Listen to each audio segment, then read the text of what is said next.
Welcome back to the Ikko Ikki campaign Abridged, where last time we finished off the Mori. Then we started invading Kyushu, racing against the Shimazu to bring down the Ryozoji clan, and that was pretty easy. They didn't really have any say in the matter and just got flattened. Now we just need to finish off their last army in our new territory before we have to face the Shimazu instead. This is a pretty good situation for us. I can have one army facing off against the enemy while another advanced onto their flank. Strangely here, they actually turned their army to face the guys that were going for their flank originally, so now it's my first army on their flank. And them turning caused the units on the edge of their formation to come into range of my archers, so we get some good early skirmishing here where we get the first couple of volleys off, and we have more archers than they do right here, so basically that's fine. And the replay crashed after that moment and I couldn't be bothered to film it again, so here's a tiny look at the live footage, all played in slow motion for maximum micro or just maximum me looking at what's going on as it is right here. So the enemy have to split up to attack my two armies, and essentially we're going to get plenty of free surrounds, and now I can just micro things to get the orders going. You might note, like right there was something, if you were listening very closely, where I tried to give an attack order and the first two times I gave it, it counted as a move order. That's because when you play on slow motion, I think it reduces the quote-unquote tick rate of the game, the rate at which it updates what's happening on the battlefield, and also the rate at which it accepts inputs.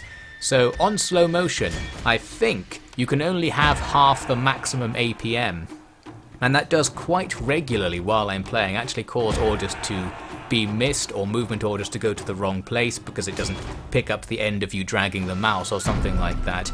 A very strange sounding problem that does actually happen in most battles, as a little fun aside. Maybe it's just happening to me because my PC is not very good at this. There's an example right here actually in this bit of the footage where I tried to give an attack order with some archers and it at first made it a move order to walk across the field, because when you right click to give the attack order and then move the mouse, the delay can cause the interpretation of where the mouse is when you gave the attack order to kind of kick into the code after the mouse is somewhere else. So excuses by the sounds of it, but still, even with these minor handicaps, we are totally surrounding the enemy, as you can see, and they're in big trouble. It wasn't long until the chain rout occurs, and here we are, just finishing the enemy off. Now in fast motion, I guess I got bored of watching them die at some point while playing. Once everything routs, we get the end battle choice, and I'll take that because we don't need to chase them down, since the game will just be generous and say, well, you probably did chase them down. So here, in the result, everything on the enemy side is considered to be dead. We lost like 10-15% casualties, but we should be able to get that back while we walk over to prepare for the next war, which, as alluded to, will be against the Shimazu. We don't want to waste any time, might as well get going with this. It's a pretty simple setup for us because we've basically just got this one bridge that takes us into Shimazu territory, so we'll gather up everything we can to go down via that route. There is also another route down the east coast of the island, but there are some rebel factions in that area which suggests to me the Shimazu aren't really there, so I'm not paying much attention to that. Although I am gathering up a couple of units if I can, and if public order allows, to send them down that east coast towards the castle I've got down there, just in case something happens. And I specifically mention this because of course something is eventually going to happen. But anyway, for now we're going to be focusing on the west side of the island. Sent a ninja forwards to see what we have to deal with. There's one army sitting around and there's a nice castle down there in a real big choke point as well, so that's a good target to go for our little first phase offensive. Soon I had 3 armies set up next to the bridge going off towards enemy territory. I was looking around here thinking maybe we can do some sort of ambush. By hiding troops near the bridge, I'll get that Shimazu army in the background there to come up and have a really unfavourable bridge battle against us.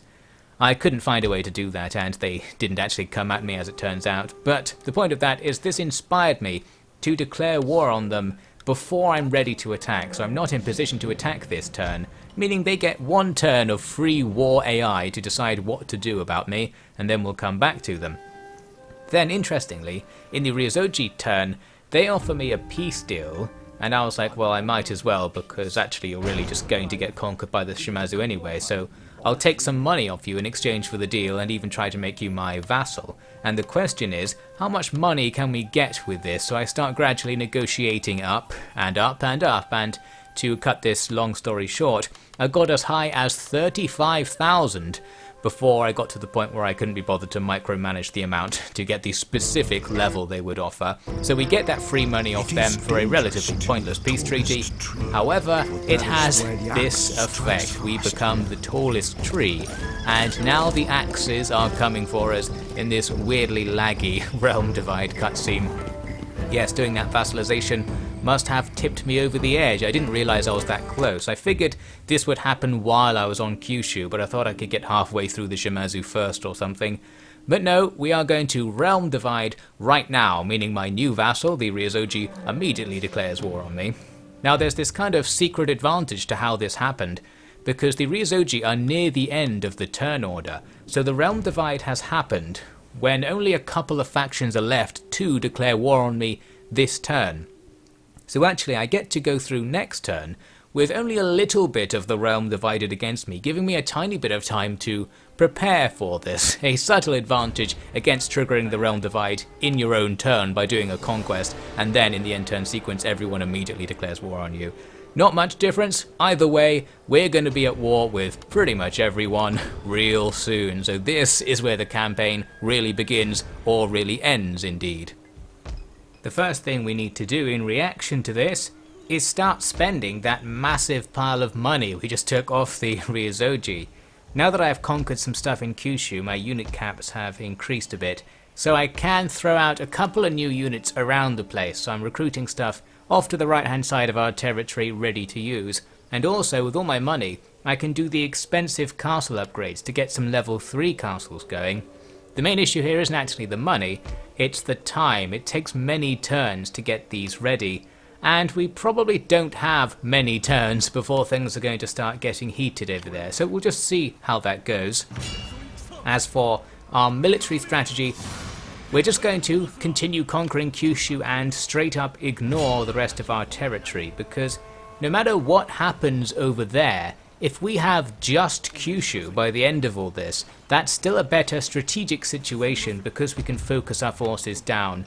And obviously, fighting lots of factions at once means you're fighting lots of unit caps at once. We have one faction's worth of units, they're gonna have like 30 factions worth of units, so the only possible way to overcome that strength is to strategically choke point everything. We need this war to be going in one direction and be fought along single roads and things like that. So, conquering this corner of the map is first priority. All the stuff we had before, fine, let it fall, maybe the enemy will upgrade our buildings for us, then we'll go back and take it later if we don't die. So that's the plan, and we're getting started right here with this attack on a Shimazu castle, which as we just saw can be made easier by the fact I killed everyone outside. The balance bar wasn't amazing, but it's good enough for a relatively free capture. And with that we take down a whole bunch of Ashigaru troops as well. There's also another Shimazu army nearby, but with all of my men grouped together here, not too worried about that. So we're going to try and kind of death ball our way across Shimazu's territory as fast as possible, but public order will mean that's going to be much harder for us than it would be if we were playing as a normal faction, so it's not necessarily going to happen.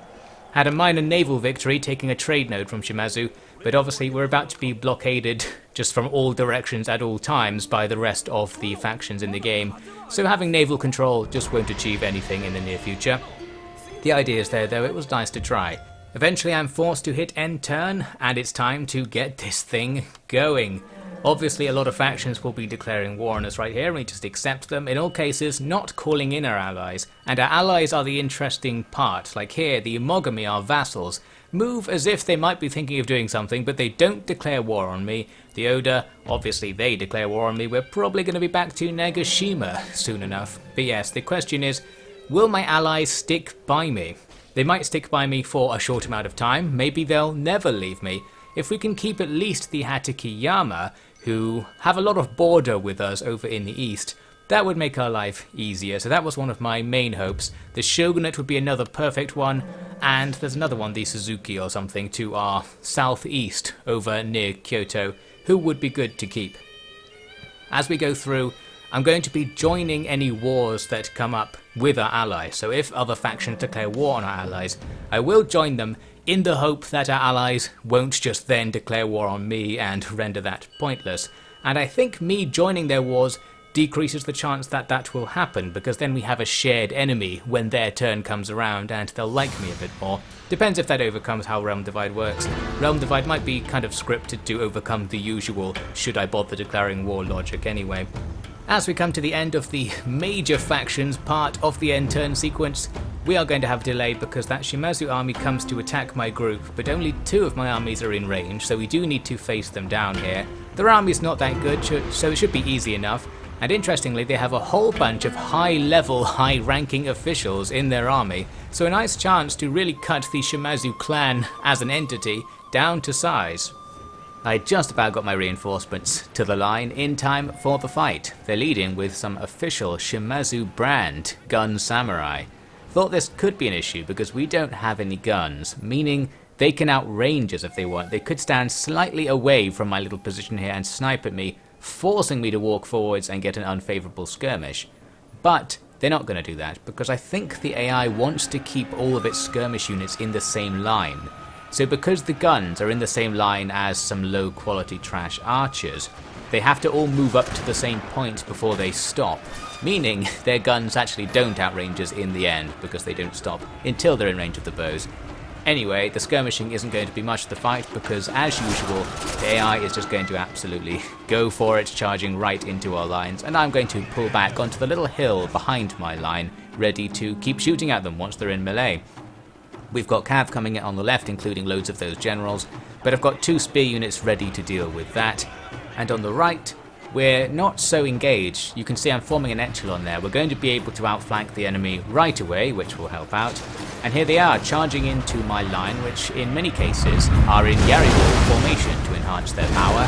There are some explosions. I've got some fireball throwers just behind this right side who are going to somewhat damage the enemy and probably somewhat damage us as well. Here was a nice engagement down in the middle. We've got our 1 unit of veteran Yari Ashigaru from the very beginning of the game still alive, and they in Yari wall formation are super powerful. I don't have the formation thick enough for the full effect there, but a long Yari Ashigaru unit is functionally invincible in Yari wall formation because the enemy's attack animations can't play and your attack animations go really fast because it's kind of weird and probably unbalanced undeliberately. But yes, that will help us out in the middle. The other fights aren't going to be so bad either, and we've got plenty of reserves and stuff ready to push in after a bit of fighting. Here I wanted to take a look at the firebomb throwers to admire their party time power-up animation. There's no kind of preparation animation for firebombs, so they just spin them round their heads to represent them being quote-unquote reloaded. And then they just throw them into the melee, absolutely no mercy, annihilating both sides. That's good, isn't it? I think leaving them on fire at will is a risky proposition, but it's also an entertaining proposition. So in that part of the line, everybody dies, but along the rest of the battlefield, it's a relatively easy win. Everything on the right got shot from behind by my archers, and in the centre, our Yari walls did well. You can see piles of enemy bodies in front of our men. Even without the Yari walls, our Naginata walls did a similar thing as well. I think it was though because my archers were sniping over the top. We didn't really see it much there in the replay, but we did some big damage with them as well. The battle was still going because they had some mangonels towards the back. Did a wild charge with the general to take them out. That's actually less dangerous than it looks, because even if your general actually gets hit by the mangonel as he rides, once you've reached a certain rank, your general is invincible unless loads of his bodyguards are already dead, so you can just charge up and not lose the general, pretty much guaranteed. So here's the final result we get to. We did take moderate losses along the line, and a couple of units are particularly damaged, including the one that got firebombed. But overall, that's good stuff. The Shimazu's leadership are gone, and that's going to clear a path for us to go down towards that nice castle. We did just see there some Shimazu troops are coming up the east coast of the island though, so we're going to have to look into that. First though, let's get back to business. It's time for everyone else to get in on this war with us that's becoming so popular of late. We get some guys over on Shikoku Island. They're close by and might be trouble. Hatakeyama don't declare war on us, which is great. That was the one I really wanted to not get, since they border us at the northeast end of our territory. Hopefully our alliance will hold for a bit. Now let's grab everyone else. A lot of these people we're going to be getting in are far away, so they're like right up at the east end of the map and things like that. But that doesn't mean they're not going to be a threat, because the AI is perfectly willing to just put a couple of stacks on ships and bring them over. And that of course is trouble for our whole try to hold the enemy at the bottlenecks at the east end of our territory plan, because those naval invasions can come absolutely anywhere. And yeah, we're probably just going to see how bad that gets as we go on. For now, there's no defense, so we'll just do our offensive strategy instead. And as mentioned, I want to go for that nice castle on the west coast, but I was also conscious that something might go wrong over on the east, so I decided I would commit one of the stacks to start walking back over there, so we will have both of the main approaches into our territory covered, although there is actually another one down the middle of the island that's very slow, but the AI could sneak through, and we're just not going to defend and hope that they don't. There's the easy capture on Kumamoto Castle, so now we've got our nice, unique defensive position at a very big choke point. But the thing is, I figured I'd be taking this and then facing some more stuff that was just in the fog of war, because I had seen many Shimazu stacks before the war.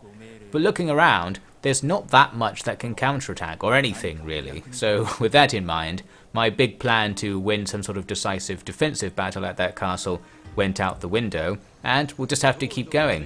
We are though under threat on the other side of the island, where we have a much less substantial defense, but I have put some units there thinking something like this might happen, and since I need to control public order, I actually have some units pretty much everywhere at this point. Now here is me recruiting a good army. I include this because I thought someone will probably ask. I am going to make an army that's full of the long Yari Ashigaru and guns, the ultimate pike and shot Ashigaru force, to see if we can do some damage with that, and I'm going to use this spare general here to lead it as well, but it will take a very long time to show up, and because of unit caps I probably won't be able to get all the units I need for it, but eventually I'm going to work towards having a very effective field army for us.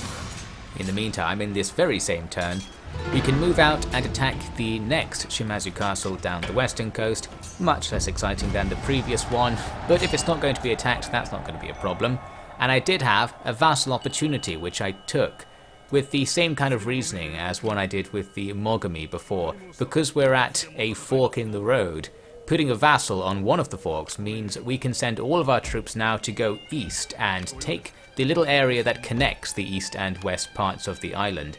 We can actually attack this turn with one stack, but I thought I'll just wait until next time so we can do it with two and totally overwhelm that castle, and then we will once again have everything safely choke pointed up. Now we go into the next end turn sequence, and there will be some factions that didn't declare war on us last time that get in on the deal after whatever happens. I guess your relations need to drop to a certain amount before they bother or something. So there we grabbed the Tokugawa, but before we go through most of the factions, the Shimazu in the east do attack that castle. Luckily though, it doesn't look all that bad, since they do have a good number of trash units in their stack, loads of experienced trash, and a couple of good units, but overall, we've got a decent chance here. It's a very explosive one, because I've got a couple of units of firebomb throwers here, ready to blow the enemy up. Or not. You can see here I get a massive volley out on this potentially quite vulnerable unit of super high level town guard, but basically every explosion misses. They'll land just in front of them, maybe because the line of sight AI messes up when they're walking uphill because they walk a bit slower than normal and it's trying to throw them in front to preempt their movement. Eventually we do get a few hits on target. They're not actually that powerful, the firebombs, but when you have loads of them going in, it's much more effective than shooting them with arrows. Presumably, they do require a lot of armor to get an armor save against them as well, so I'm guessing they're good against things like the town guard, which are a defensive kind of unit. Anyway, so the enemy are piling into the castle all around, and we're going to be doing a not defending the walls kind of strategy. Just going to fall back and have Yari walls and stuff towards the capture point. And we'll try and do the old fishing hook reel-in thing with the enemy's archers to force them to climb into the castle as well, otherwise they will just snipe me. So now we wait and see how many kills we'll grab on the wall climb, and then start blowing the enemy up as they come over the walls. This does not mean we're not going to blow up the castle itself. The looks of things, our don't care if they actually have line of sight, they're just going to throw in the general direction of the enemy, which is actually a problem because you have to pay to repair the damage done to the Tenshu in the middle. So we're going to lose some money because of this inaccuracy. I've got the garrison units out there as sacrifices to delay and tire the enemy out and grab some kills, while our regular units are at the back here, killing some militia who are trying to come in sneakily for the rear attack, and they are just going to absolutely fail against the run-in. Then we'll come back in to face off against everything else. But with a couple of Yari walls and with everything blowing up all over the place, we actually don't need that much help. The enemy have got this big blob going over here where my dying garrison, who I'm willing to just sacrifice, have kept the enemy groups together. Perfect for me to then throw in a couple of volleys of firebombs and just level absolutely everything. Obviously going to be leveling a few of my own troops, but more of the enemy given their concentration, so that's probably helping. And of course garrison units just come back to life at the end of the fight, so it doesn't matter if we blow them up. Good bit of necromancy and a good bit of explosive chemistry working to our favour here. Eventually I got some of the firebomb throwers back over to the wall because these guys were refusing to get reeled in, so needed to blow them up at close range. Another couple of volleys of grenades should deal with that, and you can see on the balance bar now we are starting to win out. I've also got loads of regular archers shooting the enemy's archers as they were setting up inside the castle as well, and that was doing a lot of damage. Soon we see a chain rout, and that's going to be the end of that. Actually went surprisingly well. We did heavy damage to the enemy, losing just one unit who will now immediately be risen from the dead and will be fine after that. Now we carry on getting wars declared on us, and here was a particularly bad one. The Ashikaga Shogunate, they control a lot of our eastern border and they were allied to us. So this betrayal means we're in trouble, but to be fair, this entire war is about the Ashikaga Shogunate trying to force everyone to fight us, so it makes sense that they would fight us as well. Here's the Hatakeyama though. We managed to avoid being at war with them for at least another turn, so that's good news for the eastern border. Then the Ryozoji come at us with this really bad army to attack the castle that just got attacked. We do have the gates open thing because we blew up half the castle in the previous battle. But essentially all we have right here is a much easier version of the fight we just saw, so I won't pay too much attention to this. Did pretty much the same strategy, only even more explosive. I started blowing the enemy up as they came over the wall. This has the potential to actually destroy the wall, which can kill units that are still climbing as well. So that was the idea behind that. Didn't really happen. I did eventually get one bit of wall to explode, but it was after most of the stuff had climbed in. But you can see there are bodies all around the bottom of the wall and the top. Basically, this explosive bombardment and the casualties they took from the climb meant that most of their trash militia units pretty much died before any fighting happened, making this one particularly easy for us. Then I just needed to deploy back to the walls to kill the archers that I was trying to reel in. And again, it's just militia, so blowing up a few should shock their morale. Looks like their generals come in and is fighting my town guard. Fine, because again, the town guard are a sacrificable unit. We can just let them die, and eventually we come to a victory for us. And with that, our little eastern castle has held on, so that's good news. Hopefully it can keep holding on until our main army gets there to reinforce, and then we'll sort out something over there properly. The Ryozoji do take some revenge. They've got ships that go take out my little trade fleet here. But the joke's on them. These guys probably aren't going to make me any money anyway, since all of our trade ports will get blockaded shortly. I imagine anyway. So that's it for this part. We'll see what the entire game has to throw at us in the next part.